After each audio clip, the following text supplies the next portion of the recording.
For nearly 2,000 years, one man could speak for God, start a war, or bankrupt an entire empire. Kings knelt before him, nations rearranged their borders because of him.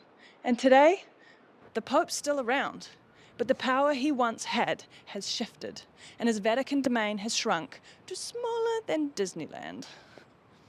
One of the major events of 2025 was the death of Pope Francis, which prompted me to look at my archive of National Geographics and find an article about the Vatican or similar. And what do you know? They published one back in August of 2015, just 2 years into his papacy. The title asked a question a decade later we can answer. This is, will the Pope change the Vatican, or will the Vatican change the Pope? It's been over a year since the death of Pope Francis and the election of Leo XIV, and now Leo has just published his first essay. Well, a religious essay called an encyclical, outlining his take on AI's impact. He deliberately modelled this on the last one of these encyclicals about the Industrial Revolution 130 years ago, a 2,000-year-old institution reaching for the same playbook to face the information age. That's the thing about this institution.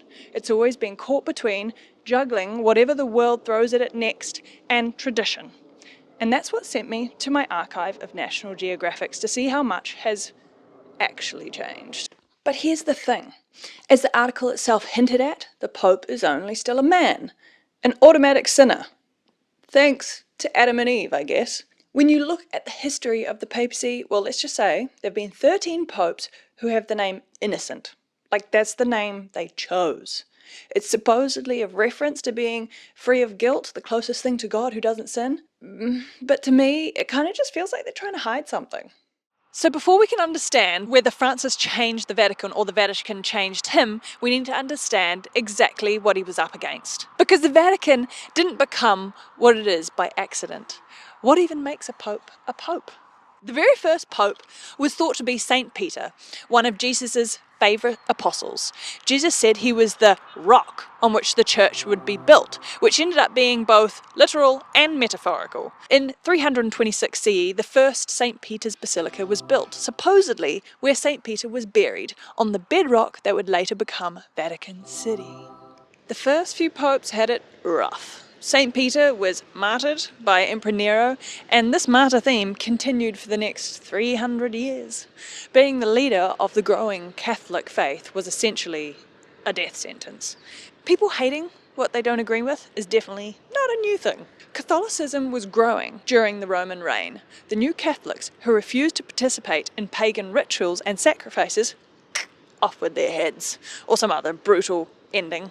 Poor St. Clement was famously tied to an anchor and thrown into the sea to drown. But hey, points for creativity, I guess. When the Roman Emperor Constantine converted to Christianity in 312 AD, things started to look up for Catholicism. Suddenly, people didn't have to be worried about being murdered every other Tuesday, and the religion actually had the ability to grow. During these first centuries, they had also the very first antipope. They made that sound very evil, like Antichrist. But antipopes weren't usually evil, just deemed illegitimate by the church. They often had good intentions, but weren't voted in, or at that time given the position by the powers that be. Here's where things begin to get a little bit spicy. There's a reason the Pope is now voted for by cardinals in secret. It used to be that nobility, politicians, the public, and the emperor all had a say in who became Pope, which led to, you guessed it, antipopes and corruption. The first antipope, Hippolytus, was supported by the Greek people to be the Pope, even though he was fighting for harsher stances towards sinners, but whatever. The church ended up exiling him, but he still eventually got made a saint for his contributions to the religion. Popes being martyred and the voting system being a bit chaotic. A rocky start to the papacy. Then came a famously scandalous period between 1872 and 1012, which was known as Secum Obscurum, Latin for the Dark Age of Papacy. But it was also called the Pornocracy. It's not what you think, but it's pretty close. Popes are supposed to be celibate, right? Their idol Jesus was, for Christ's sake.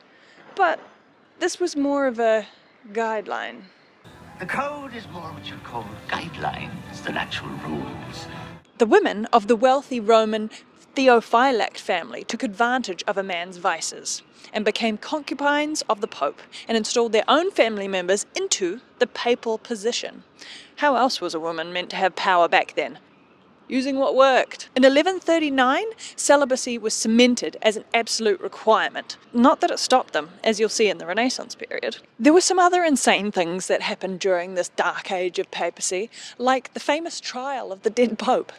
Pope Formosus obviously made some powerful enemies, and after his death they wanted to humiliate him, so they put his dead body on trial for apparently illegally becoming pope. He was found guilty, of course, and thrown into the Tiber River. There's also what has been coined as the party pope, Pope John XII, a Roman noble who became pope at 18 years old. I mean, what did they expect an 18-year-old to do? He hosted parties at the papal residence, he gambled, he drank, and even had affairs in the holy residence. The German King Otto put an end to this, and when Pope John tried to fight back, he suddenly died. It was all very Game of Thrones. No wonder Pope Nicholas II installed the Cardinal voting system. Surprise, surprise, if royalty, nobles, or mobs have a say, there can be agendas, false pretenses, and deception leading to corruption and rivaling claimants, i.e. our antipopes. With an emperor that's believed to be a deity, surely they would know the will of God, right? So all this drama was reducing the credibility of the church. Things had to change. Over time, the east of Europe, being so far removed from the Pope in the west, saw this drama and didn't want any one head of the church. That was obviously God's job. Along with a few other differences in belief, this causes the East-West schism of 1054, the first major split of the Christian Church, leaving Roman Catholics to have the Pope as the supreme authority and the Eastern Orthodox Church to have conciliar equals, essentially shared leadership between different heads of churches. So, back with Pope Nicholas II reforming voting, he goes ahead and cements papal legitimacy by introducing voting for the Pope by the College of Cardinals in 1059, formally upgrading cardinals from heads of churches to advisors of the Pope. Things ran relatively smoothly, but this still meant that outside forces could impact voting.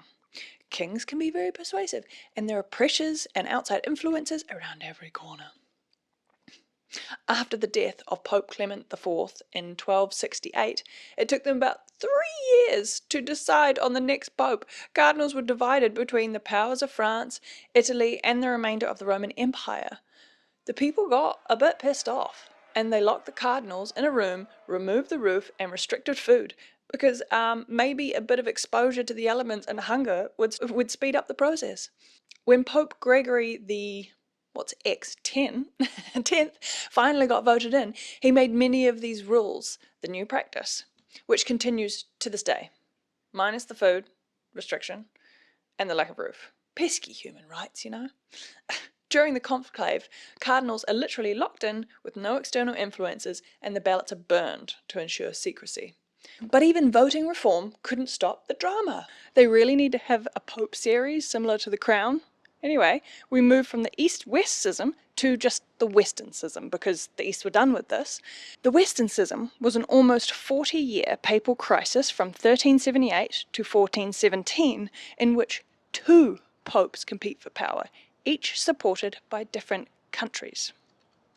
This began when a Roman mob demanded the Italian Urban VI be pope, as the last 7 popes had been French. But many cardinals believe he'd been elected under duress, so the cardinals some of those cardinals fled to Avignon, France, and elected Clement VII. Each pope had their own college of cardinals, kept electing successors, so now we have a classic philosophical thought experiment. If there's suddenly 2 of you, which is the real you? To try and fix this confusion, cardinals from both sides convened at the Council of Pisa in 1409 and elected Alexander V, but neither Gregory XII of Rome nor Benedict XIII of France wanted to leave their position. So now There were 3 popes, 3 in the bed, and the little one said, "Get the hell out." This chaos lasted until the Council of Constantine from 1414 to 1418, where they finally got all 3 cardinal factions to attend. The good old Roman Pope actually voluntarily resigned, the only pope to resign until Benedict the 16th in 2013, by the way. The other 2 refused and were just deposed. Get out of here. Eventually, Martin V was voted in, a cardinal respected by both churches and seen as neutral.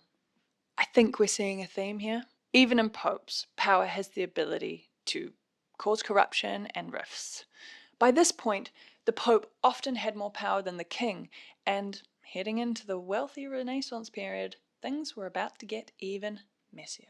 With the invention of modern banking in Venice and Florence, and other economically favourable circumstances, money was flowing into Italy. Between the 14th and 16th centuries, an influx of wealth led to Rome being taken out of its medieval decay and reinstated as the heart of the Catholic Empire. This period created a lot of gorgeous, ornate artworks, architecture, and sculptures we see in Italy today, including much of the Vatican. After nearly 1,000 years, the original St. Peter's Basilica was falling into ruin. Pope Nicholas V set the ball rolling, beginning work to rebuild the basilica, fortifying the Vatican Palace and building the Vatican Library, which he filled with Greek and Latin manuscripts worth more than their weight in gold at the time. Nicholas was bringing the papacy back from the brink. He was diplomatic and savvy with money, so after years of instability and economic upturn, this meant he could reinstate taxes, get more stable rent from church-owned Roman land, and he did a very clever bit of marketing, creating the Holy Jubilee, which brought in tithes, fees, and indulgences. Now, indulgences had been a thing since very early Catholicism. The idea is that your sins, of course, had to be forgiven to get into heaven, but you'd still be punished for anything you've done wrong by time in purgatory. So, indulgences are a form of penance or payment to reduce the time. You could do a pilgrimage, do an act of charity, participate in special events. But if the rich people wanted to pay instead of going on a year-long walk to church, who are they to judge, right? This method of extra pocket money continues to get abused throughout the whole Renaissance. With Rome and the papacy in a more stable position, money and power began to cause problems. Are we surprised? The next big name of the Renaissance was Sixtus IV. A really confusing name, so I'm just going to call him Pope 64. Starting in good faith, he put the papal money back into Rome, creating bridges, streets, and making Rome more functional. He then, of course, had to increase the legitimacy of the church by creating the Sistine Chapel, which was definitely for the church when he named it after himself, Capilla Sistina. We then have Alexander VI, an icon as far as corruption goes. He basically turned the papacy into a mafia. He began with a bang, thwarting the conclave voting system by paying for votes. He was the last pope to openly have children. How do you do that when you're meant to be celibate? Only Mary will know, I guess. He fathered 7 children and openly acknowledged them within the church and advanced them within the system. This turned it into a family kingdom. Some sons even led armies to expand the papal empire, and there was lots of poisonings, alliances, and betrayals. Very dramatic pope, not very godly. The next pope was Julius II. He continued this warfare streak to restore PPP, papal political power, even leading armies and riding into battle himself. I mean, that would have been something to see. The Pope in armour? Good thing the armour wasn't blessed. Holy armour would be no good.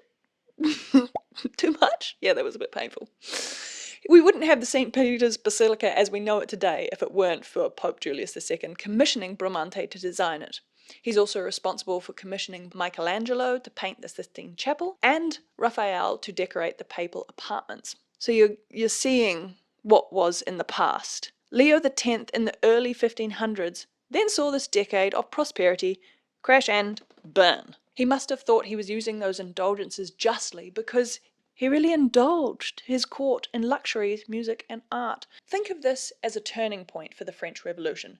People were getting fed up. A German monk called Martin Luther, not that Martin Luther, this Martin Luther, started spreading ideas about the corruption of the church, made easier now by the invention of the printing press half a century earlier and wealth making literacy more widespread. Leo X wasn't having any of this and he just excommunicated him, but too late. The Protestant reform had already begun. The empire was really sick of paying for salvation. Royals even resented having to pay taxes to Rome and wanted more control over their own churches. With economic wealth, people could now read the Bible themselves, and with all the church-owned land, countries had yet another incentive to fight the church and take back control.